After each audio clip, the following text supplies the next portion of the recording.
So, welcome to the Detour podcast. Today, I've got a very special guest who I believe he's Australia's greatest ever all-rounder and one of our greatest cyclists all round. He is just a superstar. Stuart O'Grady, gold medal winner and world champion on the track. Plus, I think it was the 17 Tours de France. That's right. Yeah, and I followed you on most of them. I think 16 of them, and the eternal battle for the green, and of course Paris-Roubaix. So it's an amazing career. So Stewie, welcome to the Detour. Thanks very much, Johnny. Thanks for the invitation. Always a pleasure to catch up. So we'll start with our we talk about our great partners, our sponsors who make this happen. So we'll give them their plug right up, because without them there ain't no show. And of course, first we have Bike Exchange, which I don't know how much you know about Bike Exchange, Stewie, but it's become enormous. They're in 8 countries around the world, over 1,000 brands of bikes, 500,000 products, 500 plus retailers, and it works when you buy from Bike Exchange. You jump on their website, bikeexchange.com.au, and you're actually buying from the retailer. So it's a wonderful setup. And it's become huge. And with bike sales, the way they're going around the world now. Matter of fact, I went to a bike shop the other day, bumped into Malcolm Hill, an old champion sprinter from my day. He's got a bike shop in Shepparton. He had hardly a bike in the shop. And they've had record sales. So Bike Exchange has become, if you want a bike, the only way you're going to get it these days is jump on Bike Exchange and they'll find one for you. So it's pretty amazing, really. And it's fantastic, isn't it? They've got this afterpay service for you can it's available for up to $2,000. But yeah, look, it's a wonderful setup. The head office is in Melbourne, so I call in and see the guys in there sometimes. But as I say, they're all around the world. They got bikes for me to use in the Tour de France last year. But so they're our number one partner there, and then of course we've got Let's Go Motorhomes, and you know Jerry's very involved with Let's Go Motorhomes, and nearly all Jaycos. I think not nearly, they are definitely all Jaycos, of course. But as I say, you can explore your own backyard. At the moment, I don't think they've got too many people coming from overseas to hire a Let's Go motorhome. So there's probably more chance right now to get one. Normally, when you ring them, you've got to wait a few weeks to get one. So definitely they'll be available now. So if you were going to go somewhere with a Let's Go motorhome, Stewie, where would it be? Good question, Johnny. I love taking the kids away camping. Haven't done a road trip with a kind of camper yet, but it's definitely on the bucket list. I don't know, anywhere in my own backyard. South Australia is that big. It's got so many fantastic things to see. Maybe a trip over to KI, do a lap of Kangaroo Island with the kids. I reckon that'd be pretty cool, the motorhome. Sounds like the way to go, mate. Pretty expensive on that little boat, though. But anyway, I'm sure. No, cheaper than a plane to France. Well, we'll get onto that in a minute, I guess. And our other partner is Lexus of Blackburn. So if anyone's in the market for a new car, amazingly they're selling well at the moment. So, but go out to Lexus of Blackburn, the Moore family. Lovely people, fantastic showroom out there on Whitehorse Road. And Stuart, you've met the Moore family, who I took them over the Tour de France a couple of years ago. I remember we caught up for a coffee, but great people. They are. It's great people and great sponsors, so thanks very much. Yeah, and it's a good thing about these partners. Not only they're partners in the podcast, but they're partners in cycling. In a lot of the events we do throughout the year, like the Bay Crits and the Jake O'Herald's Sun Tour, they're involved as great partners in all of those events, which is fantastic. So I'll throw the list down. I've got some interesting stuff to talk to you about, Stewie, of course, because the world has gone mad. I'll tell you how crazy it is. I went for the one good thing's happened out of all this. I've been back on the bike. I'm regularly going for a pedal. And I went out on Friday and got swooped by a damn magpie. And I thought, Oh, okay. that must be August, when they end of August before they Yeah. start swooping. Here we are in June, and I got swooped by a magpie. And then I Well, boat it's supposed to be. Collingwood, and Yeah. we got done on Friday night as well. So the Maggies did my head in twice in one day. But yeah, so crazy times. But it is a crazy time. So you've taken over an amazing role now of a race director of the Tour Down Under, an event you have got a great passion for. I think you won the first one as well. Yeah. And you're taking over from Mike Turner, who was the inaugural race director and sort of really made it happen, I guess. So how have you found it so far? Well, I got the keys to the new office, and then the office closed just as I was about to walk in, pretty much. So it's been a very interesting, I guess, transition into the race director role. Looking back, we're very lucky, really, to get the TDU up and going and actually had a race. I think it's probably one of the only races this year that actually got in its calendar slot. So we're pretty fortunate. I've got to say, I guess there's been a few really good things that have actually come out of this whole COVID scenario, and one of them has been that I've actually just been able to stay home and focus on the job, and that's course design for 2021. Of course, it's been pretty challenging. Had to be pretty adaptive, but I've got to say the team that in it, the South Australian Tourism Commission, the SATC events team, which is obviously the Tour Down Under crew, have been absolutely awesome. Have been really helpful. Obviously it's been really disruptive for everybody. Not being able to go in the office and catch up. We've been doing like everybody around the globe has, and that's a lot of this stuff, looking into screens and having technical issues and microphones and you're on mute, and it's been really tricky. But for my job as race director, all I'm being concerned about is the planning and designing an exciting and entertaining course, which not having to trundle off to jump on planes all the time and fly around the world. It's actually been really good for that. I've just been home in Adelaide, had some great quality time with the family, which I haven't had as long as I've had a family, really. We've always been traveling the world, so it's been really good to be home and just giving the TDU race director 100% role. I mean, it's been been out on the roads, a lot of driving, a lot of recon, a lot of riding. So it's been really good for that, Johnny, to be honest. And you touched on one thing there, Jerry. A lot of people are spending more time with family and friends and reevaluating what's really important in their lives. So I suppose that's the biggest positive that I've seen to come out of this terrible worldwide pandemic. But Stuart, with this terrible pandemic, COVID, you must have had some really worries about whether the racing would actually start in Europe, which looks like it's about to, and for the survival of some of the teams. Yeah, it has been. It's been a real concern. No one. I mean, this is just uncharted territory. It doesn't matter if you're trying to run an event or simply do a normal job, go to the shops or whatever. It's just the footprint has touched everybody globally. So it has been really challenging, and obviously a lot of businesses are struggling and will struggle, but it's been a real sink or swim kind of situation. I mean, there's also a lot of businesses out there that have seen a lot of opportunity, and everyone's had to adapt to the surroundings, and if that's a cafe or a restaurant that's turned into doing takeaway food or online schooling, we've all had to adapt. So look, it is a concern for the teams in Europe. I know a few have obviously struggled, but, hopefully we can get through this. And once the racing starts on August the 1st with Strada Bianca, obviously the first World Tour,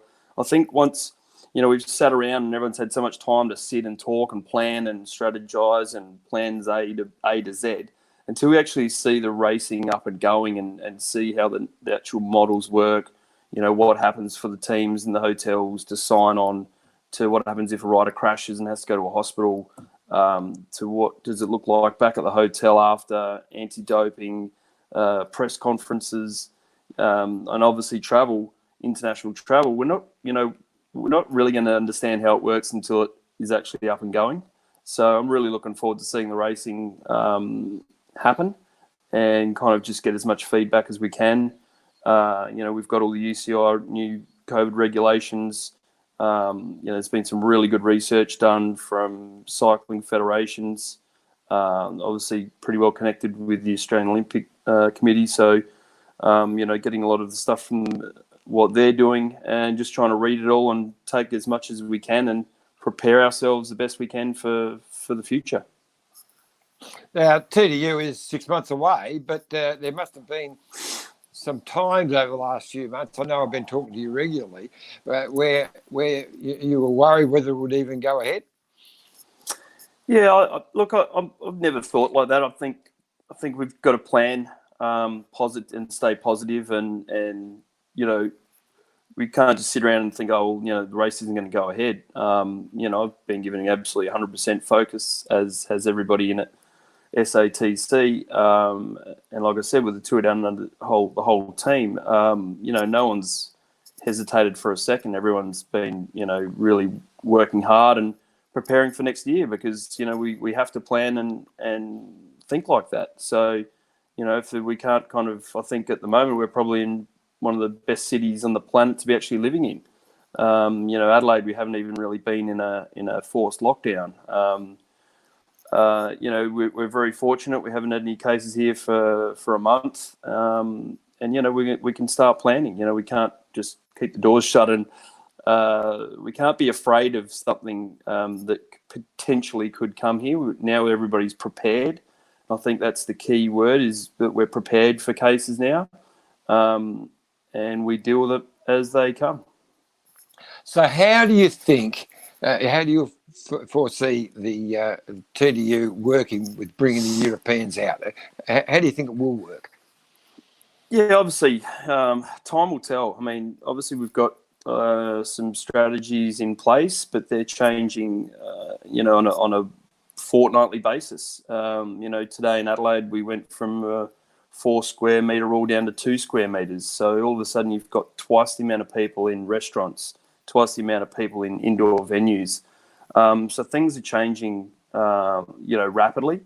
There will be cases that come, and that until we get a vaccine, it's always going to be out there. But it's how do we move forward as best we can. Look, I think the guys will go through a testing process before, obviously, once the teams are selected for who's going to travel down to Australia. Each team will be required to kind of look after themselves a bit. It's not up for us to kind of regulate what happens inside the teams, but the teams will obviously, their doctors and medical staff will obviously do, kind of regulated testing before anybody gets on a plane. That could potentially be chartered flights, from Europe straight into South Australia, where they're tested right up until they board the plane. And look, we're just preparing as much as we can how that looks like once they land. So, like I said, it's going to be interesting to see how the guys even go to Strada Bianca. What it looks like inside the hotels and the kind of bubbles they create. But the race starts, the race finishes. Got a lot of information from the ASO over the weekend regarding how they're going to set up for the Tour de France. That's some really, really useful reading there. So, as I said, once we see how the nuts and bolts actually work, we'll know a little bit more. Yeah, so the other thing about TDU, of course, is it's a wonderful party for all the fans from all around Australia and around the world who come to watch it. And part of that is, a lot of people riding in big groups out of the events and street parties and all of that. I guess you're going to have to look at how all of that is handled as well. Yeah, I mean that'll obviously come from the the chief health medical officers in South Australia, and we're working closely with them. But again, they're hard at work at the moment, and as I said earlier, there's so much changing on a daily basis. So, we've got people back in stadiums now. Yesterday we had our first criterium racing with a couple of hundred guys and girls racing around Victoria Park. So things are happening, and hopefully in a few months' time things will be even better. Hopefully. Now, so as you just touched on before, the season starts in a few weeks in Europe. They've already had one race. They had the Slovenian Championships, which was a great race, actually. And so, but it's a very compact season with virtually the whole season in 3 months. How do you reckon the bike riders will handle that? Yeah, look, it is. It's going to be really intense. I think they're, been talking to a lot of the guys actually living over there, and they're all obviously pumped to start racing again and pin a number on and get out there and do what they do best. But yeah, I mean, it's going to be a very, very condensed, intense season. It's going to be fantastic for the spectators all around the world watching, a classic every few days and a grand tour pretty much every day. Yeah. It's going to be a lot of late nights sitting up watching bike racing. But I think that I think the races will be kind of adapted to some way. I think the teams, the guys will be as fit as fiddles. It's just planning. The teams have to do a fair bit of planning and make sure they don't burn the guys out. But I think they can handle it. I think they'll be fine. They've had so much time. The intensity levels will certainly be, with all the intervals they've been doing on the home trainers. But the guys are that fit. They're almost not human. These guys. You got to remember the top level athletes. They adapt so quickly. They've been training so hard. They've been working so hard. They've probably never been as fit as they are and as strong as they are. Because they haven't been in damage control, which is what we kind of call it after a big race, where you come home from a weekend of, a Het Vulcan, a Kern, Bressel, Kern, and it takes you a week to recover. These guys have just been doing really top-end intervals for months now. So the fitness is going to be incredible, and the racing is going to be absolutely flat out, I think. It's going to be great to watch. So any riders you think this actually suits, this compacted season, would actually suit some more than others? I think Chris Froome's probably going to be the happiest guy out of this whole lot, because it's given him more and more time to recover from his accident, and where other guys where he even started in, I think it was Oman, he was getting dropped and just kind of trying to keep up.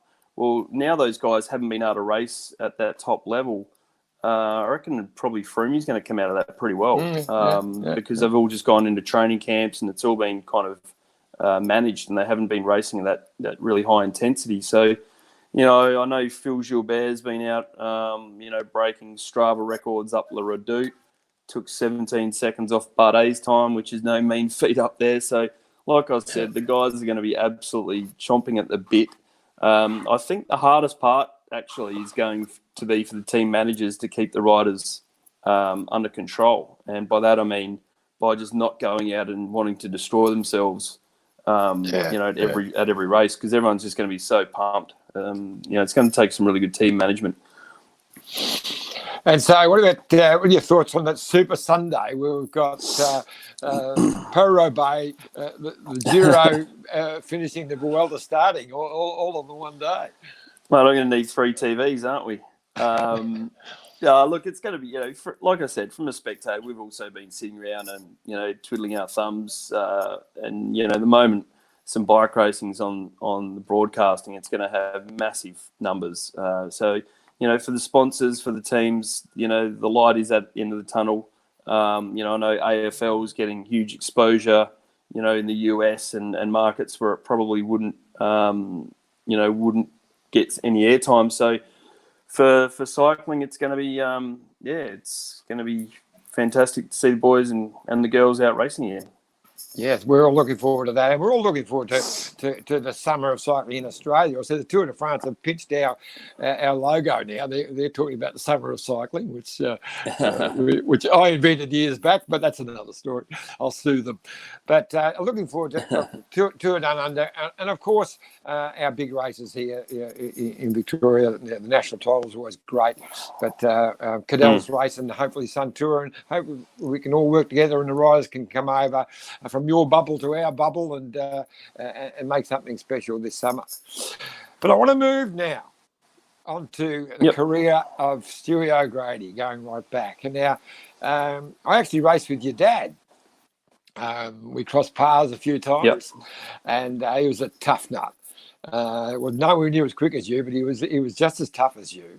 And so I can remember, because I knew the name and watching your name pop up when you were just a little tacker. So tell us how the cycling started for you. Yeah, well, obviously you just got brought up around velodromes, and Dad raced on the road and track, and my uncle Bob Baird, so Mum's brother, went to Tokyo Olympics. Both Bob and Lyle, really strong, quite fast riders. So I just got hit with the right gene mix, I guess. But cycling was just a passion from the moment I saw Dad race, and then obviously my big brother kind of take off down the driveway one day and come back about 7 hours later, and I'm like, mate, where have you been? And he's like, where haven't I been? I've been down the beach, I've been down the Barossa, and I guess that whole adventure with the bikes just kind of, got the bug. And I just wanted to push myself, whether it was doing a time trial to school every morning and, trying to beat the time from the morning before to racing. I love the freedom of bike racing and obviously having, being able to go to Hanson Reserve and watch Mike Turter and, all the AIS guys train in Adelaide. Gary Newand, we had the best of the best at the AOS in Adelaide. So, they used to meet just down the road from Mum and Dad's place, and I'd ride over there, and next minute you're riding with the Australian Olympic team. So it was pretty cool. Looking back, it was a pretty special little period. And, every weekend I'd hop on the back of the AOS Olympic team. I mean, what other sport can you just go and jump on the back of the Olympic team and see how long you can hang in there for, So... And, I was pretty small and skinny back then, so I've got to say there were a few pretty chubby blokes back then. So once I kind of started going around one up Norton Summit, I wanted to catch the next one. And it was just kind of the ultimate launching pad for a young kid. And then to be able to watch them compete at night or on a Friday night at the velodrome, I almost kind of got brought up with the Australian cycling team. So, went from... obviously, winning a couple of national titles in my first year at the juniors to, second year junior, in the Olympic squad for Barcelona. So things happened really, really quick. Oh, you mentioned before about your pride in representing Australia. And I know I was lucky enough to go to one Olympics, but back in my day, once you turned pro, you were a dirty, rotten pro and you weren't allowed to compete in the Olympics anymore. So I missed the next couple. But so just take us back to some of your thoughts on representing Australia. Yeah, the Olympics, was probably the greatest moments I've had as an athlete was, pulling on the green and gold for your country. It was always a dream of mine to go to one games, and then to kind of get to Barcelona as pretty much a young kid. Got close, but not quite the gold. That really kind of kept the desire burning for a long time, and obviously go then to Atlanta, Sydney. To compete in Olympic Games in your home soil was pretty cool. Had my whole family and a lot of friends there.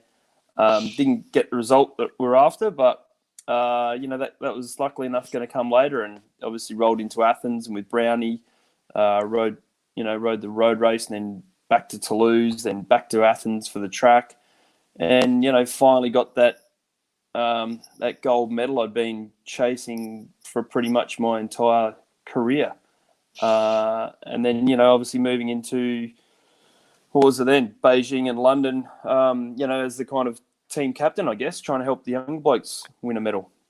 So just a great journey. The Olympics mean a lot to me. just the best moments, the best memories. Just to compete that, in those one race days every 4 years where you know that everybody on the globe's at their best, and to get a result in that kind of pressure is a really cool feeling. Of course, the Tour de France it's so important to you, Stewie. 17 tours, and I followed you on 16 of them. But the one that sticks out in my mind was that great battle you had with Zabel for the green jersey, where unfortunately you actually wore it into Paris, and he pitched it off you after the finish of the final day. But that was an amazing battle over the whole 3 weeks. What do you remember of that? Oh, my memories are crystal clear, Johnny. Look, that was tough. I think I was on the podium for 19 out of the 21 days, and to not wear it on that last stage, especially wearing the green jersey into Paris, that really hurt. It still does. Let's be honest. I mean, that was my one occasion, being second 3 or 4 times, whatever. But that was. That was an opportunity. And look, Eric was always a quicker sprinter, better sprinter than me. But, I bought every cunning tactic that I had in my rule book, attacking in mountain stages to get points. I did everything I possibly could with what my ability gave me, and to kind of, as everyone else is celebrating, as on the Saturday night, coming into Paris, I was so focused, so nervous. I can't even begin to explain how sore my legs were on that last stage. Your whole body's just absolutely wrecked. While everyone else is riding around chinking glasses of champagne, you're about to do, go for one of the points jersey sprints, and the ASO normally put them on top of a little hill just out of Paris. So not only did you have to sprint, you had to sprint uphill. It was just really tough. It was hard going into that and being beaten at the death. So, there's not many things I kind of reflect on and go, man, I really, it was a great experience, but that was one I really wish I'd won that green jersey. And I reckon I can pick the day. We can just debate which one it was where you probably lost it, and it was about a week to go. It was a time trial in Metz. And I remember I was following you in the time trial. I had your dad in the car, and you were having a perler of a day. You were going. I remember you actually passed Zabel, who just happened to be starting 1 or 2 in front of you. You went straight past him like he was standing still. And with about 5 or 6 kilometres to go in that time trial, I think it was about a 40K time trial, you looked like getting on the podium in that time trial, which would have got you a whole stack of points as well. You were going to be top 5 for sure. And suddenly I noticed you started to wave across the road, and then you had a teardrop helmet on that went flying through the air. And I said, what the heck? So tell everyone what happened. I rode through a swarm of bees, yeah. So got a bee bite. A bee went in between my aero helmet and my cheek and bit me on the cheek. So, didn't know what the rules were, but didn't really care. I'm allergic to bees, so I just peeled the helmet off and threw that into the crowd or somewhere. At the same time, copped another bee bite right on my thigh. So, Zabel actually started 5 minutes ahead of me. I do remember going past him at about 90k an hour on a big downhill and a big dipper, and thinking, I was just on a good day, and I was so fired up. Usually you don't waste energy in a time trial, as a sprinter, but I was just so focused on doing everything I could. I knew Zabel would be sitting up and trying to just roll through the next sprint. And in my back of my mind, I went, rightio, this is an opportunity. Even if I get 1 point, it could be the difference.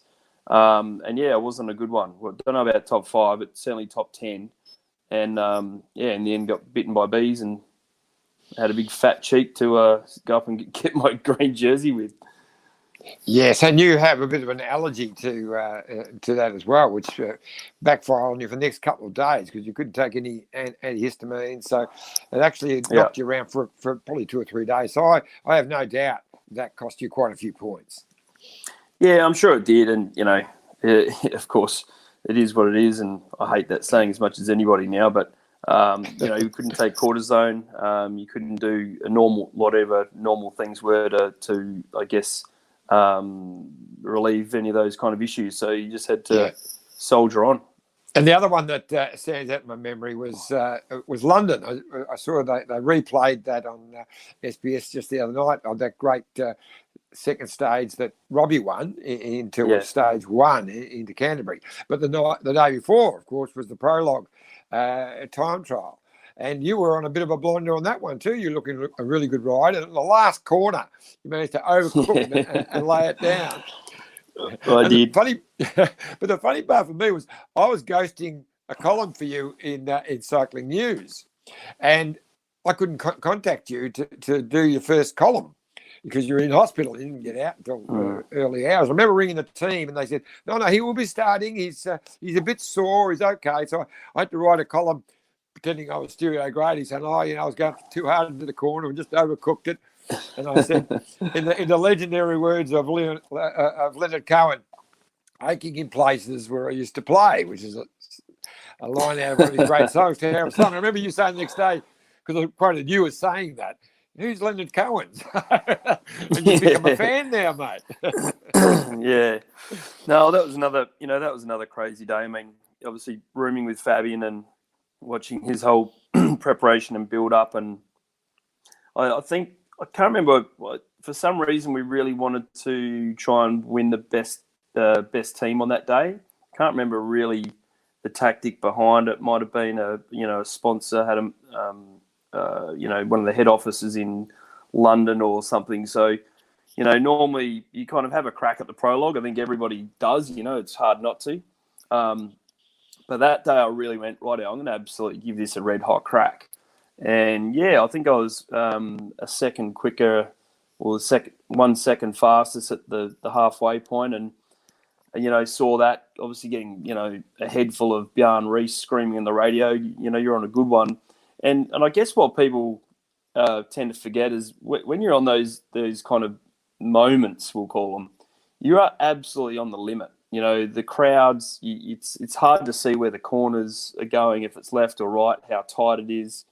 The noise is just phenomenal, and you're pushing yourself to the limit, and just coming out of that corner, I remember trying to just get on the pedals as quick as possible, and my back wheel actually clipped a hay bale on the right as I'm turning left, and just clicked my foot out and into the disc, and next minute I'm sliding on my ass down the road. So it all happened that quick, and that was a real bummer. That one I probably would have finished, let's say top 5. If the what ifs, it would have been amazing if we did all the what ifs. I'd call you iffy, mate. No, that was a real bummer because it would have been nice just to be in the top whatever in a prologue. But just another. It turned out to be story. a bummer of a tour, because that same tour was the one you had, without doubt, your worst crash. I can't remember what stage now, about a week and a half in. And I think it was just coming up to the second rest day. And you crashed out, and we lost 3 Aussies on the one day, as it turned out. But you were a bit of a mess.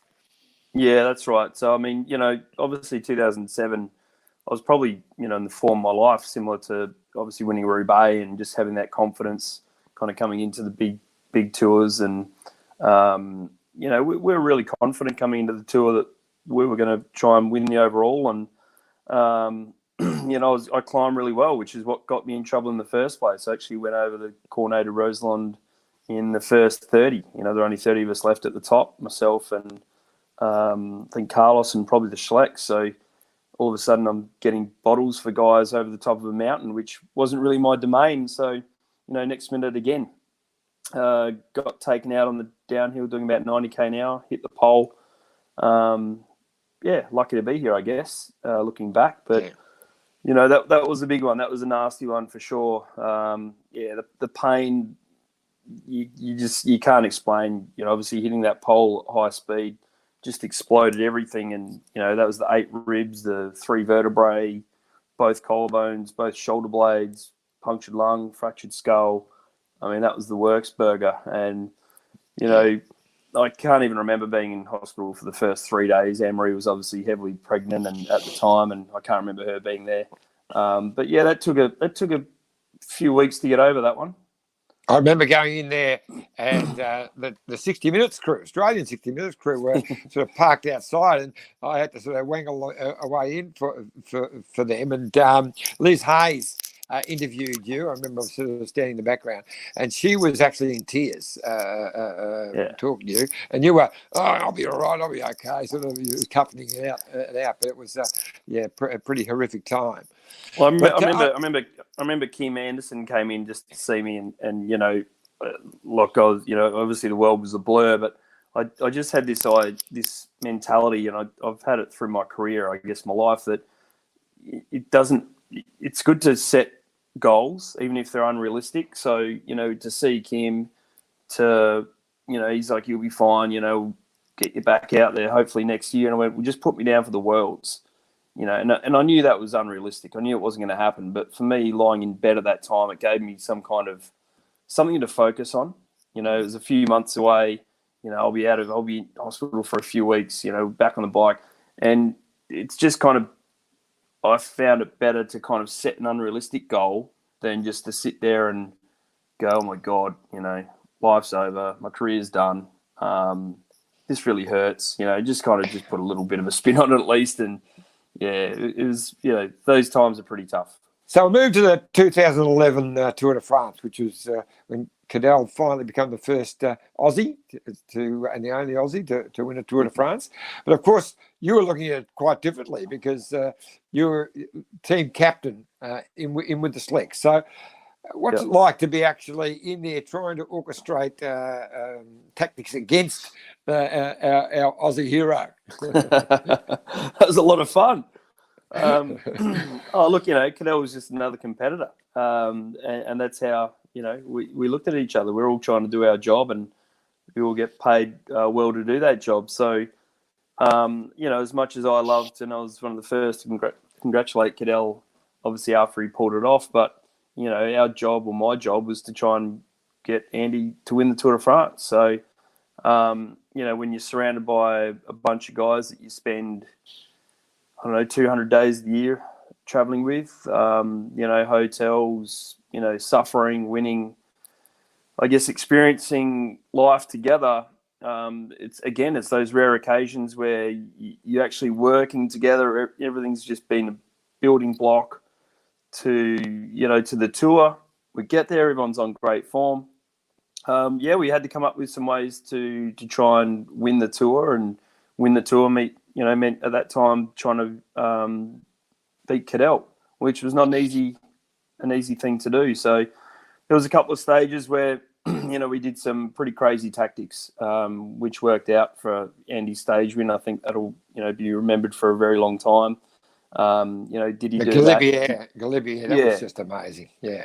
I mean, we both came up with that in the back of the bus. As soon as we got the team, the road book. The race road book at the start of the tour, was sitting in the back of the bus and went, "Mate, this is a cracker, and if we go one mountain earlier, and when no one will be expecting it, this is one of those occasions." And so to kind of have those plans and strategies, and then get everybody in the team bus to actually agree, which is not an easy option. For Bjarne to give it the tick of approval, and everybody else on the team, then for him to go on and win the stage. It was one of those really cool moments where you work hard at something and it actually comes off. A few people questioned whether or not that affected his time trial, the next day. Well, of course it did. But he was never going to beat Cadel in a time trial, and I think we all knew that. So instead of waiting for a Carlos Sastre miracle where, Carlos obviously held on, we knew that Andy just wasn't that strong in the TT. So, it was a bit of it was an opportunity to do something special. And I guess for Andy's sake, hope that Cadel had a bad day, but he was way too strong, and that was never going to happen. Those 2 days before the time trial, the 2 days where we both had the Galibier, we went up it one way, and then the next day up it again, and then finished on Alpe d'Huez. They were two amazing days. And I remember we were all up at Alpe d'Huez that night. So it's 2 nights to go. It's the night before the penultimate time trial. And I was walking down with a few mates, and there was the whole Schleck family celebrating. I remember it really well. And his father was out in the balcony and relations, and they're all having a great time. And I remember calling you, and I didn't realise you were sharing a room with Andy Schleck at the time. I remember calling you and leaving a message saying, well, you guys celebrate tonight, we'll celebrate tomorrow night. And I remember only like 5 minutes later, the phone rang and was your name. And I said, oh, good day, Stewie. And he said, no, it's Andy. Get stuffed. I was going to laugh. It was very, very good. But I was really impressed with both the Schlecks, the way they handled the loss. You know, they finished both on the podiums, second and third in the Tour de France for two brothers, which was amazing. But the way they congratulated Cadell was pretty special, really. Yeah, look, I think, you know, they're great guys, and they're such down-to-earth blokes and really tight-knit family. And, you know, I spent a couple of years up in Luxembourg living just up the road from them, and they're just a tight family. And, you know, their whole life was the bike, and they knew what they were good at, and I think they were realistic about what they weren't great at. Neither of them were good at time trials, but, you know, through Bjarne and through the environment and, you know, Fabian giving them tips and all of us kind of chipping in, they got probably a better result than what they ever could have. So I think they were grateful for the opportunities that were given to them. And, you know, they knew that Cadell was going to be, you know, stronger in the time trial, like I just said. So there was never any real, real, you know, disappointment. Of course you're disappointed, but Andy wasn't expecting to win that time trial or really beat Cadell. So, you know, there are other opportunities where he could have gained time in the mountains, which was his domain, and that didn't happen. So they're very realistic about things, which is good. So now we're going to touch on Paris-Roubaix, which is also one of your challenges in life, an event you really loved. So tell us about what it was like at Paris-Roubaix, rooming with Fabian, and of course the amazing one that you ended up taking it out. Yeah, I mean, Roubaix, Roubaix's always been special to me, and I guess that was because I was involved, you know, from day one with Gann and Roger Leger, and which had Duclos Lassalle on the team, which had just won 2 editions of Roubaix. So, you know, coming into that environment where that was the most important race on the calendar, you know, and it already had, you know, I was already aware of it. I already was kind of, I guess, you know, I wanted to find out what all the fuss was about. You know, it was one of the only shows in the world, one of the cycling shows that got any airtime in Australia was on, you know, Wild World of Sports, and they'd show, you know, a Sunday in Hell and guys crashing on cobbles and the adventure and the theatre behind it. So it always was, you know, intriguing to me, and for some reason it just really attracted me. Like, I wanted to have a crack at it. Didn't know if I'd be any good or not, but, you know, it didn't seem to matter. I just wanted to get there and have a go. And, you know, you either love Roubaix or you hate it. And, you know, even though I didn't finish my first edition, I fell in love with that race. You know, it was just a challenge, and I was looking for challenges my entire career. And, you know, whether that was the track, whether that was in Mexico doing 300k rides, the challenge was, let's try and get to Roubaix. And for it not to happen on the year one, I think that kind of, you know, that kicked me in the guts. And then I'm like, rightio, this is a beast of an event. And I think but that's the attraction for the guys that like it. And you just keep coming back, and, you know, fingers crossed, you know, that you're going to have a cracking day. And, you know, I think I had 15 or 16 goes at it, and, you know, got a first and a fifth. The rest I was, you know, barely in the results sheet. So, you know, you can be the strongest guy. You can be the strongest guy on the day and finish last. But, you know, every dog has his day, and you just got to, it's that resilience, that mind over matter. Obviously, being in the right environment. You know, I knew that moving from Crédit Agricole or Cofidis to a major team would, you know, if I was to win one of those big classics, I had to be in a team where it could happen, with or without me, and that team was CSC. and there was probably 4 guys in that team that could have won. It's like an AFL team. The better the guys around you, the more chances of you are winning the big prize. So a lot of things fell in my favour that day, but having a great team, having Fabian give me the all clear to go ahead and have a crack, everything just kind of fell into place. And yeah, I mean, for sure, that was the highlight of my career, was winning that day. I think it was a highlight for a lot of us. It was pretty special because you're up the road in a big breakaway. Then you're punctured. You're back in the main group. You actually, I think, punctured again. You're behind the main group. You come back up. Fabian wasn't feeling so good. Said, "You go for it," and away you went. And you ended up going back up to the break. It was just staggering, really. Sounds so easy when you say it like that, Johnny. So now I just thought we'd touch on, you mentioned how special that team was.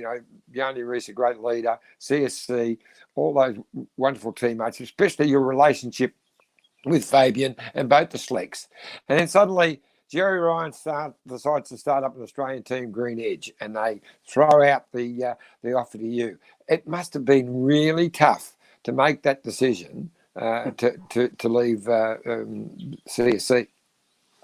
Well, I was leaving Leopard, so yeah, it was probably one of the toughest decisions in my career because I'd literally just moved the whole family to Luxembourg. We bought a place there.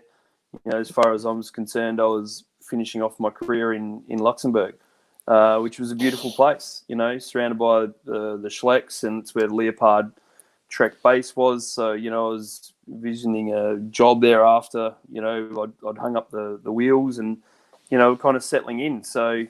And I will definitely never forget the day because it was my birthday and I had the Schlecks around for a barbecue when Jerry called. So to have both the brothers downstairs, kind of waiting for me to come off his phone call and then going back down, they could see straight away something, wasn't right. And I just said, look, guys, that was Jerry Ryan. He wants me to come part of this Australian project. And, I thought they'd throw the drink in my face. But they were like, no, we get that because that's exactly what they'd just done with Leopard Trek. We'd all kind of left CSC together and went to Leopard because that's exactly right. the opportunity that the Schlecks had been given with their home, having a home, a Luxembourg team. So they got that. And at first I actually told Jerry that, no, I was pretty, thank you very much, but I'm, at the end of my career, I really had some great moments with these guys, and we're number one team in the world. Why would you leave, kind of thing? But as the days ticked over, all I could think about was the tour down under, the team presentation, and having me being in Leopard Trek, walking up, and then hopping off, and then the Australian team being presented. And I went, yeah, no, this just doesn't feel right. I have to be in that Australian team. So, we found a way to make that happen, and again, it was just an incredibly privileged and honoured time of my career to be able to join Jerry, which Jerry is one of the best people I've ever met in my life. He's so generous. Without Jerry, Australian cycling wouldn't exist, yet alone Mitchell and Scott. So. I had a huge amount of respect for Jerry and everything he's done for our sport, and that also played into my decision making. It was time for me to not hang up the wheels in a really proactive way and show all these, pass on my 17 or 16 years of experience to that team, and really try and help be a part of something special. And it was I'm really, really glad I made that choice, but. Gero, having guys like Gero, obviously, win the Nationals, win the Tour Down Under, win, go to Europe, bang, pulls off Milan San Remo. The hits just kept on coming, and the team just bonded. This all of a sudden, we didn't know if we were going to look like a bunch of clowns, coming over to Europe for the first time. It was a bunch of almost misfits, sprinters, one-day riders, different countries. We'd never been together as a group before, and it was it was very anxious times heading over to Europe. and then Buddy Guerrero goes and wins Milan San Remo. So all of a sudden, we had the respect to the entire peloton, and things just never stopped, and they still haven't. It was an amazing win too, because he pipped your mate Fabian, who was just so strong on that descent. He was almost riding away from them on the descent. Guerrero was having to bury himself back on the wheel after every corner, and he just managed to stay there and flick him at the end. And it was I was lucky enough to be over for the tours and a couple of those Giros, and I remember 2012, Gossi was going so close. He was second, third, but he just couldn't get that stage win. But then 2013, it all changed. Firstly, with the bus getting stuck underneath the finish banner, which made world headlines. And then, of course, Guerrero winning the stage, beating Sagan, and then the team time trial in Nice, where you guys got the yellow jersey. It was pretty amazing stuff. Amazing stuff. Yeah. Yeah. So I think, just kind of, that team's time trial in Nice. I mean, that was again. It's hard to pick moments of your career where you go, oh, that was the best, or Roubaix was the best, or the Olympics was the best. That because each year, is a new challenge. You're a year older. Obviously, things are changing around you.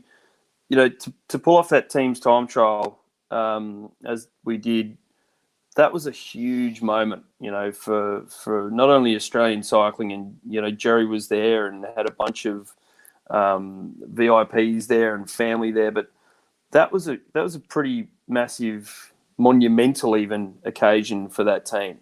We were on a mission, and that was just pure grit and mind over matter. To win by, I think it was 0.8 of a second or something. Beat the strongest team in the world at that kind of event was just such a massive moment. It was a really cool way. And for me personally, to be 40 years old and standing on top of the podium again, doesn't get much bloody better, to be honest. Yeah, no, it was an amazing day. And of course, Green Edge, everyone's going to be saying, well, what's the future with Green Edge? Everyone's asking the question. So I'm actually, next week, our podcast is with Jerry, and we'll go into more detail. So it's been a bit strange with some of the headlines that have gone into the papers over the last few weeks. But the problem, trying to do a deal with a sponsor who's interested in buying you over Zoom without being with this pandemic, it changes everything. So there were misunderstandings and that. So we're going to clear all that next week with Jerry. So we won't go into it now. It'll be great.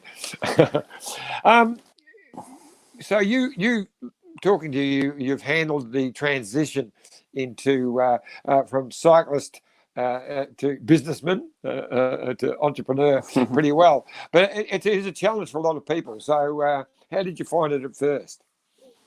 Oh, incredibly hard. Absolutely. I remember, just not finishing the Tour de France. Obviously the circumstances surrounding it were pretty hard as well, and very different and challenging in its own sense. So I think just from being around a highly focused, driven bunch of people for your entire life, since I was 16 and part of the AIS, right through to 40 years of age and my last Tour de France. Looking back, you're constantly surrounded by people pushing themselves to get the best out of everybody. You're surrounded by the best mechanics, the best managers, the best riders in the world, the best masseurs. To kind of just step out of that, and I will call it a bubble because it is a bubble, to step out of that and just bang, you're just home. It was a massive change. And, you can kind of, I guess, relate it to the military, where guys come out of the military and they find themselves a little bit lost. And, there's a lot of similarities between the military and top-level sport because, you've got a routine. You wake up, you have your coffee. It doesn't matter if it's Christmas Day or any day of the year. You get up, you have your coffee and your breakfast, you put on your bike kit and you ride and you smash yourself and you do a certain routine and you get rewarded for that. Maybe not personally, but a part of that reward is going to a race and being a part of a team environment, having strategies, tactics, and then, win or lose, you go home and go, okay, that was cool. That was, gave it everything. And then you kind of, all of a sudden you're in normal life and things are very different. People, not everybody, I guess I picked this up early on in retirement, not everybody wants to push himself. Not everybody wants to hurt himself. Most people are happy being average. They're happy with that. And even for that, it's a lot to kind of take in. So, look, I had my eyes on a few goals, and we came down to Adelaide, and it was just great to be around the family and settle everyone in. And obviously, I always dreamed of working, with Mike Turter, and this role made sense. My home roads to kind of, I guess, try and bring all the experiences that I've learnt in Europe to the Tour Down Under. So I was very happy when this came through, and just really pumped to be a part of the team, and hopefully, just excited to take the race into the future. Well, you don't like being average, and you can't do an average performance here, because you have really to have your first year as a race director, and then the pandemic to land. It really is going to test you all the way. But you're doing a fantastic job, mate. But also, with this pandemic, mental health has become a real issue for sports people everywhere, and not and just the general public at the moment, with the pandemics affecting a lot of people. Have you seen much of that from your angle? Look, I think obviously mental health in sports been pretty well publicised, especially through Australian media with the football codes and even cricket codes. So, it is a big issue. It's a major issue, and not just in sport, but in social life as well and everyday life. So I think, this whole COVID pandemic is going to be an incredible challenge for those athletes that were hoping to be on the Tour de France start line. Supposed to be watching stage 3 tonight, I believe. So, with the Tokyo Olympics coming up, it must be incredibly hard for those guys and girls to refocus, and same for the guys racing. I think, as touched on at the start of this chat, it's going to be a real challenge for the team managers to manage their riders in an efficient way, where they don't just go out all guns blasting in the first few races and literally just kill themselves. And that's also with training. The guys have been cooped up in, the boys have been earning millions of euros living in small apartments. At least in Australia, we've got backyards, and we've never really been in the lockdown that Europe had. So none of us can really imagine what those guys went through. It must have been horrific. For people that love the outdoors and hurting themselves and, pushing themselves and, fresh air and, to be cooped up inside an apartment or training on a balcony, it's not good for anybody. So just really happy that, the everything's getting back to normal, and hopefully they've all been managed. They've all got great teams around them, great support networks. So, yeah, it's obviously going to be challenging times, but, onwards and upwards, the lights at the end of the tunnel, and just really looking forward to TDU and, the cycling season of 2021. Yes, well, that's exactly right, mate. And I'm not looking forward to July at all. This will be the first July. Kay's just reminded me that I've been in Australia for 20-something years, because I was whinging about the cold. You said, yeah, well, wait till July. Oh, okay, forgot about that.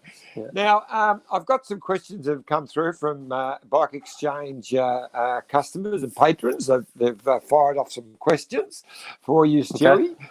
So the first one is, what have you done with your Commonwealth and Olympic medals?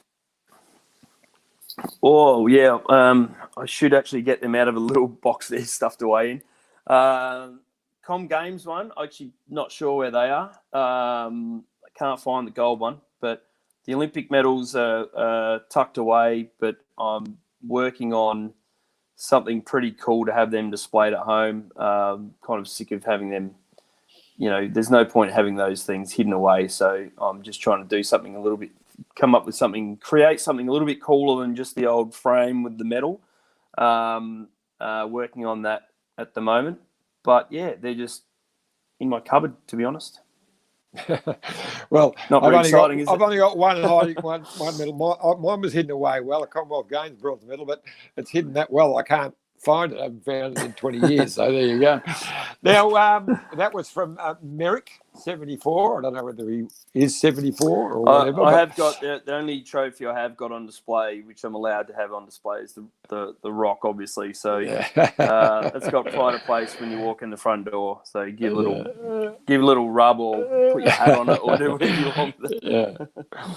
Now, Ferdium has asked, who's the strongest leader that you ever had? So I don't know whether they mean sports director or leader in a bike. So give us both, the sports director and rider.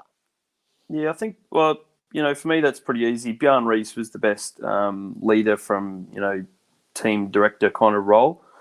There weren't many team directors who worked with who'd actually won a Tour de France. So, he'd go and do a bunch of intervals and then, come to the next training camp and say, okay, we're going to do this interval. And, as I do, why are we going to do that? Oh, I tested it on myself for the last month and it's really brought my form up. Yeah, okay, right. So, Bjorn was just one of those guys which led by example, and he just knew how to get the absolute best out of each person in that team. And we had some amazing success with Bjorn.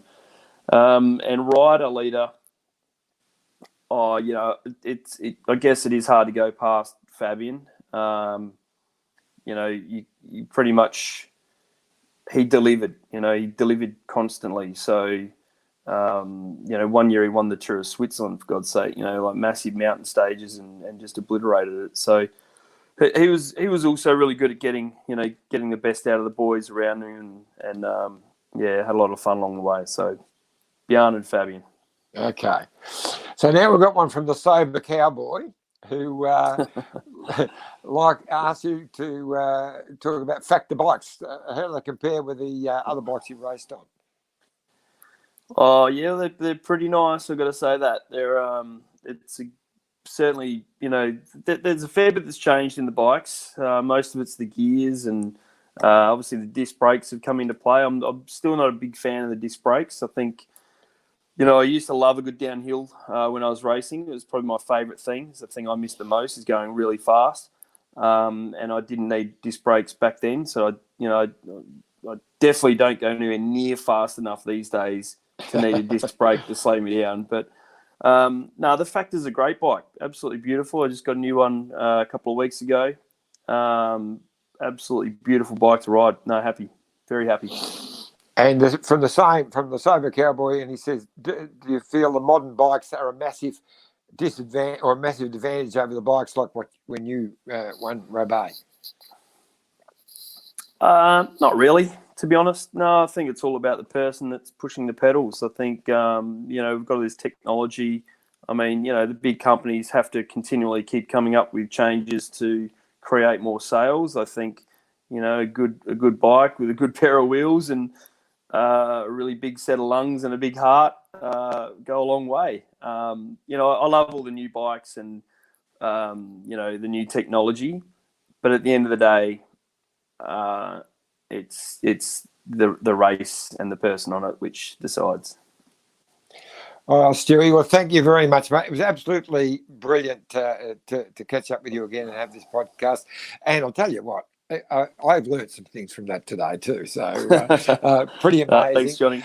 I'd like to thank again our great sponsors, Bike Exchange. So if you want to go and get a Factor bike or any bike, you get on the Bike Exchange and .com.au and look it up. You can get anything, any bike part, any bike, anywhere in the world.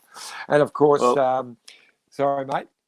Well, we look forward to having, our borders are definitely open over here in South Australia and seeing that we probably live in the best place in the world right now. We can't wait to have everybody, over here in Adelaide in January, and we'll welcome everybody back to the best race in Australia. Well, our premier doesn't agree. It doesn't agree with you, but anyone. Well, he wants doesn't have to come. anyone wants to hire a Let's Go motorhome, of course. What a beautiful place to go up in the Barossa or McLaren Vale. You've got a great circuit around the gravel circuit in the back roads of McLaren Vale, which you've taken me around. So I would tell anyone who can to get there. And of course, if you're looking for something to tow that Jayco caravan over there, well, go and get a Lexus in Brighton, and you can't go wrong. So thanks heaps for Dan as well. In the background, we've got Dan, the producer, as usual, doing a great job. So thanks, mate. And Stewie, I'm sure when the borders open, we'll catch up again. Sounds good. Thanks very much. Thanks for having me.